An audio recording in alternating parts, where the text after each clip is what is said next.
this week's drive, we take to the grass,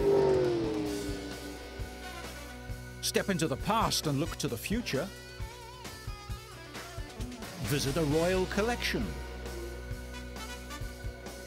and race on the hard streets of the Isle of Man. All this and more in this week's Drive.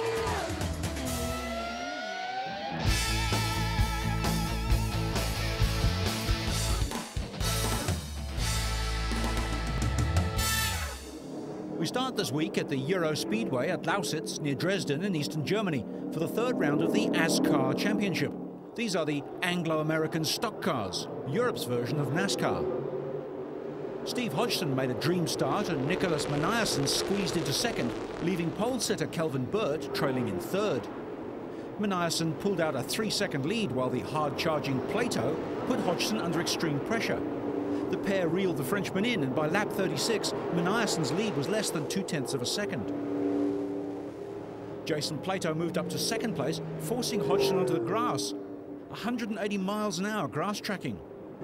While this battle was building to a conclusion, White had pulled himself back into leadership contention and passed Plato for second place, slipstreaming past with 5 of the 50 laps remaining.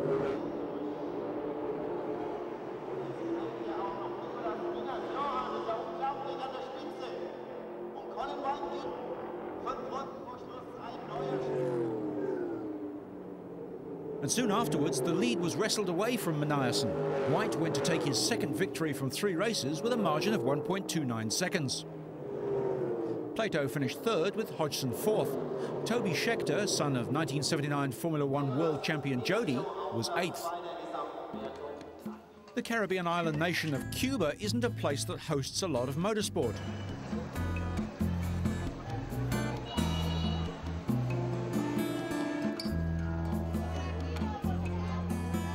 With long-running sanctions, most things motoring are locked in a kind of 1950s time warp, although some things are perhaps best done the traditional way.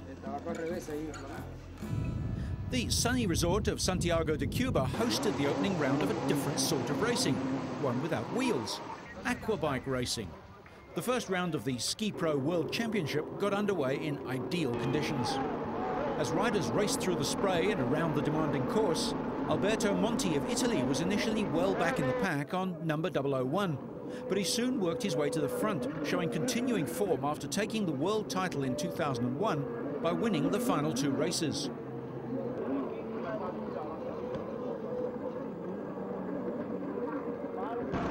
Croatian Dalibor Tokovic on number 35 also worked up through the field and was to eventually place third.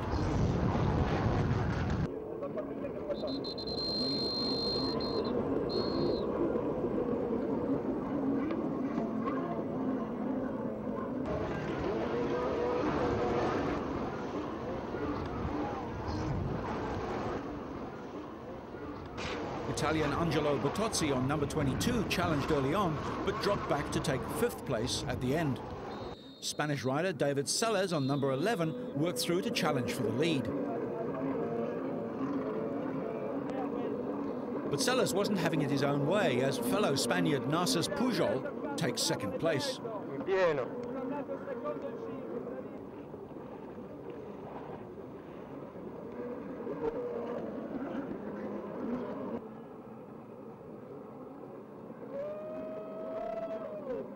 For several laps, there was a furious battle for the lead as the 2 Spaniards fought with Monti.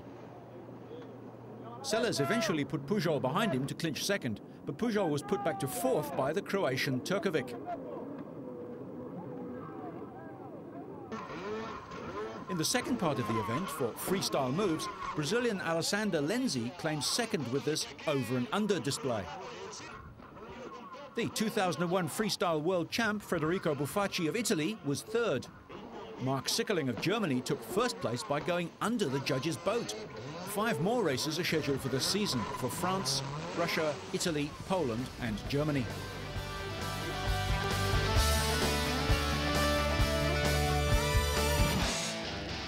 Ask some of these people how they spent their weekends, and you might be surprised at the answer. Ordinary folk are getting a taste of the thrill-seeker's adrenaline rush in a muddy bog in Sussex in England. are taught to drive through hair-raising conditions in special vehicles by instructors as part of the so-called activity days industry. In the UK, the market has almost doubled in size over the last 2 years.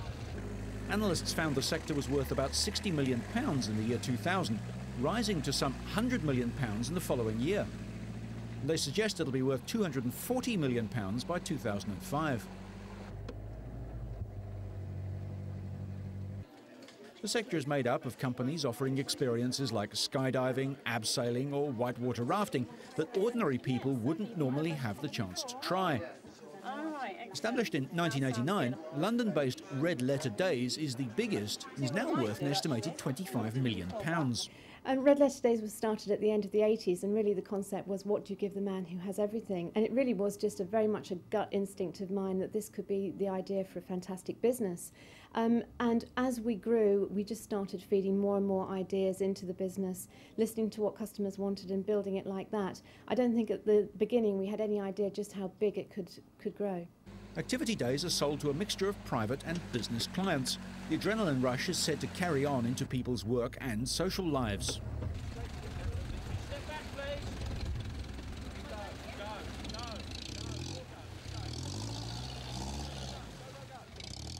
Yeah, fantastic. I mean, what can I say? Just being up there, it's cool, really cool.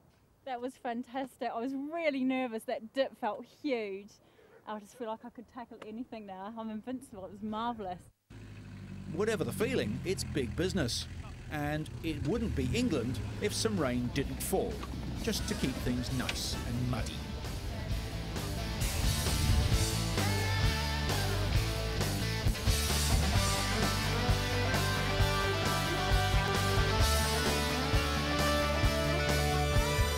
Motorist fatigue is the third biggest killer on Australian roads. Long-distance travel is common in this enormous country, particularly at holiday times. Despite campaigns to persuade drivers to revive and survive every 2 hours, many don't, with tragic consequences. This gadget could help change all that. Sarah Lau's research team at Sydney's University of Technology is testing brainwaves during monotonous tasks such as a long drive on outback roads. It's the transitional period in between an alert and a fully asleep stage, and we're trying to home in during the transitional phase to find out what's happening in the brain during a fatigue state. Volunteers are tested using up to 19 electrodes connected to a computer readout. Blue and green means the subject is alert, red shows drowsiness. The task now is to create a practical device based on these experiments, which would alert drivers when they're getting tired. We hope that they would have some electrodes installed in a cap which they would wear on their head, or perhaps some little suction electrodes that may be stuck onto various parts of the brain. The Australian government's backing this work, hoping the technology reduces the toll of deaths on the road, particularly in the trucking and bus industries. It could also have applications for nurses and doctors working long hours. A prototype drowsiness device should be ready by early 2003.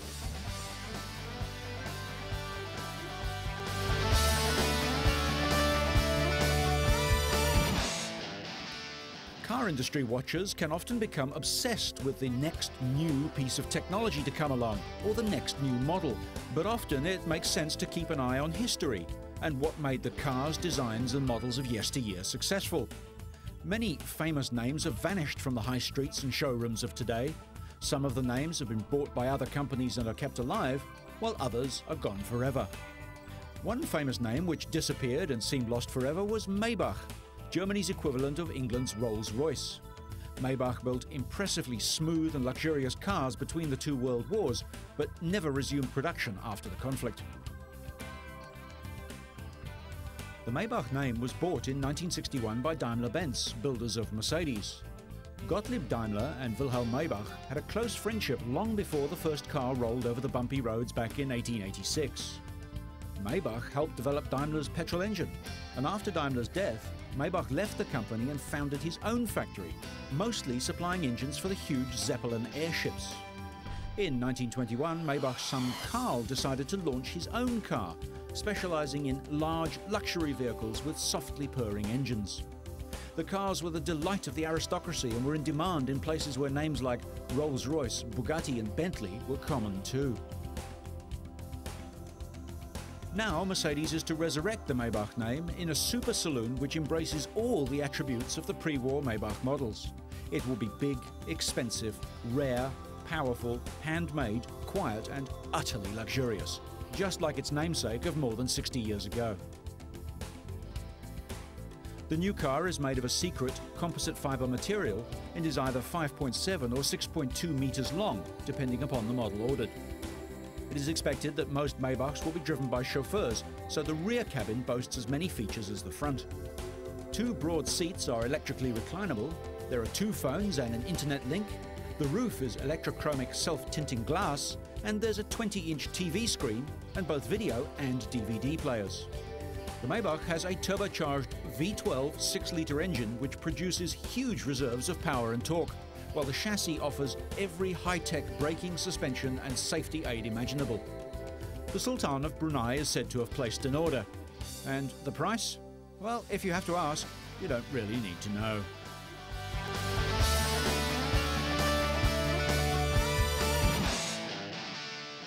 We stay with royalty and go now to Jordan. When the late King Hussein married his second wife in 1960, Princess Muna got a man with a huge passion for boys' toys.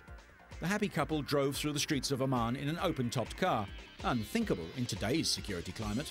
Now, more than 60 of the late monarch's classic and vintage vehicles are on display at a new royal car museum. Here's the same Mercedes-Benz Cabrio wedding car, looking just as perfect as it did on that wedding day back in 1960. It joins many other vehicles that were a part of the life of the charismatic monarch, who was the region's longest surviving ruler. The museum took 2 years to complete and sits on a hilltop in the newly constructed Al Hussein Park, west of the city. Several showrooms house the cars and motorcycles, some dating back to the early 20th century. The late king wasn't particular about where his cars were built. A classic Mercedes Gullwing shares the floor with a 1948 Packard.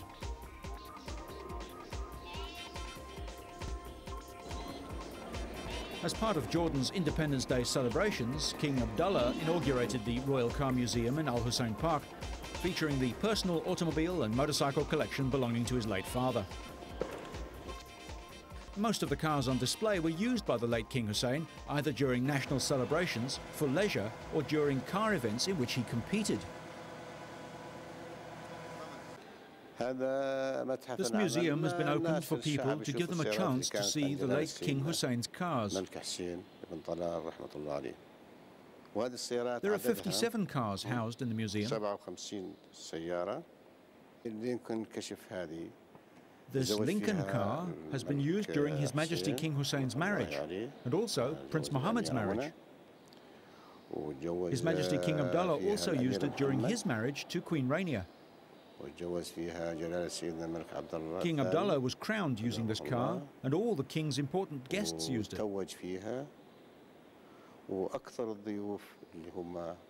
In this Mercedes,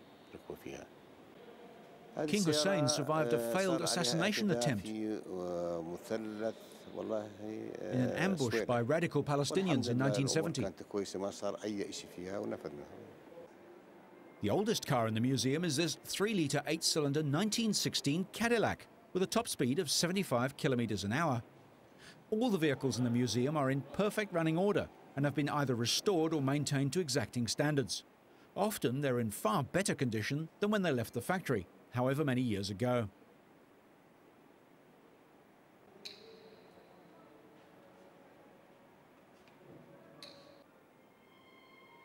Some cars were gifts from other world leaders. For example, a Rolls-Royce was given to the Jordanian king by King Fahd of Saudi Arabia.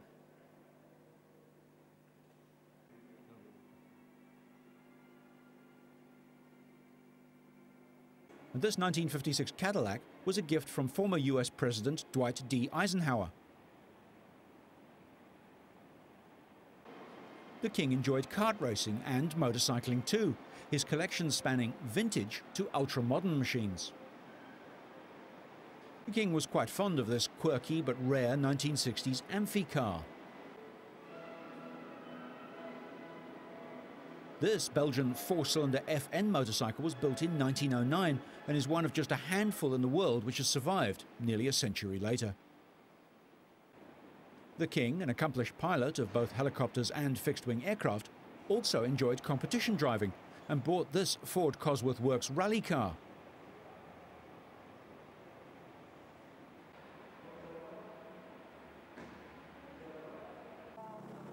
In 1994, the King raced the car in the Al Ruman hill climb event. On that occasion, the King was partnered by the great Dubai driver Mohammed bin Sulayem, who has won the Jordan International Rally a record 11 times and the Middle East Rally Championship 6 times. Crown Prince Abdullah, now the King, was on hand to watch his father. Future plans for the Al Hussein Park site include another museum currently under construction, which is to contain the awards and medals that King Hussein received during his nearly 40-year reign.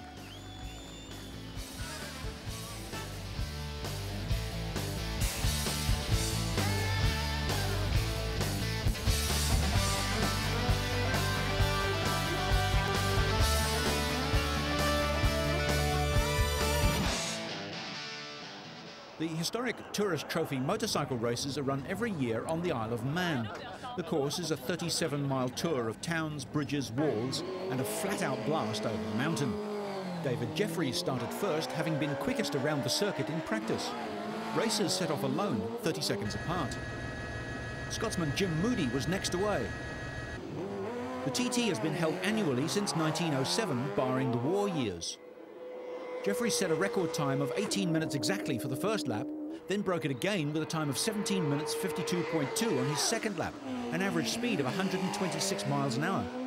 John McGuinness sets off for his 6-lap tour of the island. The riders race through obstacles like post boxes, curbs, trees and drain covers scattered along the roads. Fog and mist on parts of the circuit are often a hazard too. Jason Griffiths sets off. Jim Moody was down to 5th as he raced through Quarter Bridge. Ian Duffus sets off on his journey.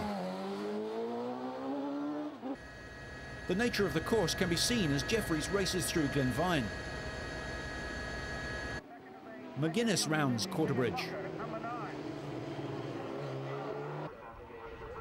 Watch as Jeffries drags his knee on a public road before setting off across the mountain.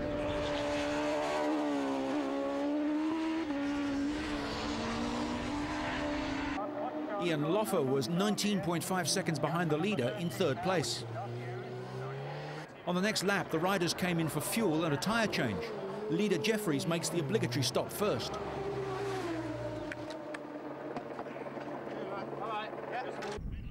Richard Britton on the mountain. Moody and Archibald stop for fuel, but Archibald's run dry and has to be pushed to his pit.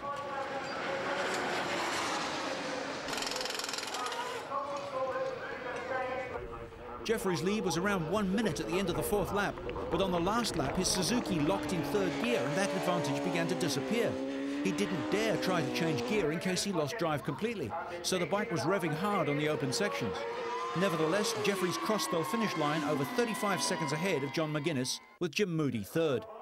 The winner's average speed was 123.38 miles an hour for almost 2 hours of racing.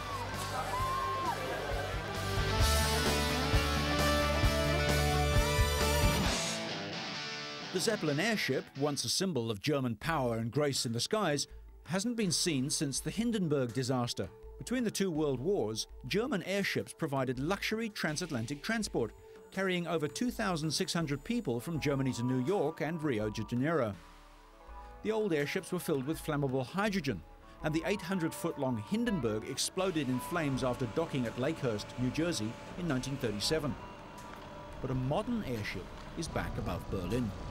Now, a completely redesigned airship is offering people the chance to float above the German capital for the first time in 65 years.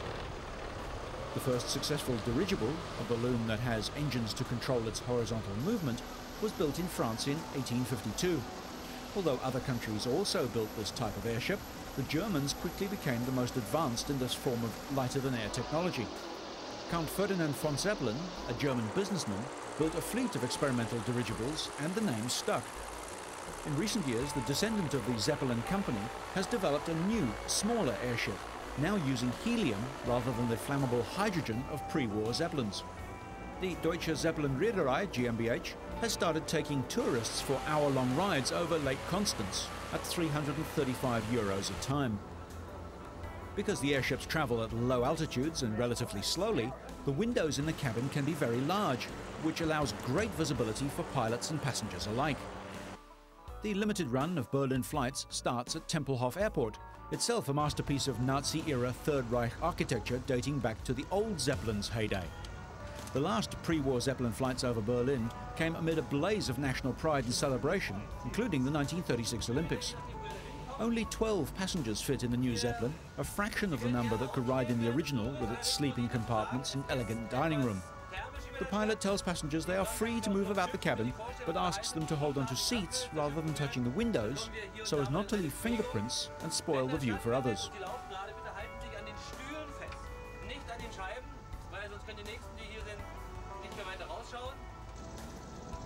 Surprisingly, many of today's passengers are old enough to remember the glamour of the old Zeppelin and are fulfilling long-held dreams to ride in one.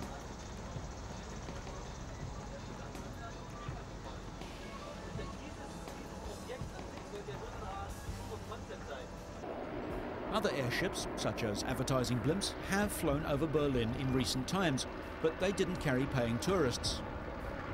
The more slender new Zeppelin cuts a distinctive figure over the city's skyline that reminds people of the past.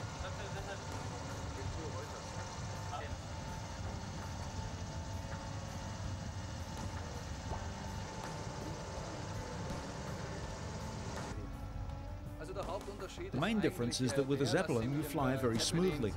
A helicopter sometimes is not so stable, and above all, it is loud. In the Zeppelin you can have a normal conversation.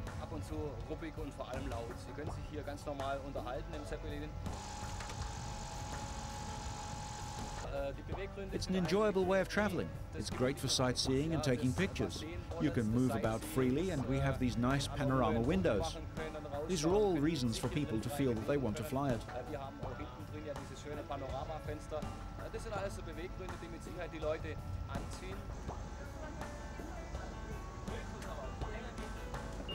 The future will show that Zeppelins can be used in many different ways. I am thinking of using them as camera platforms to film sports and other events, and also to observe things and to watch nature.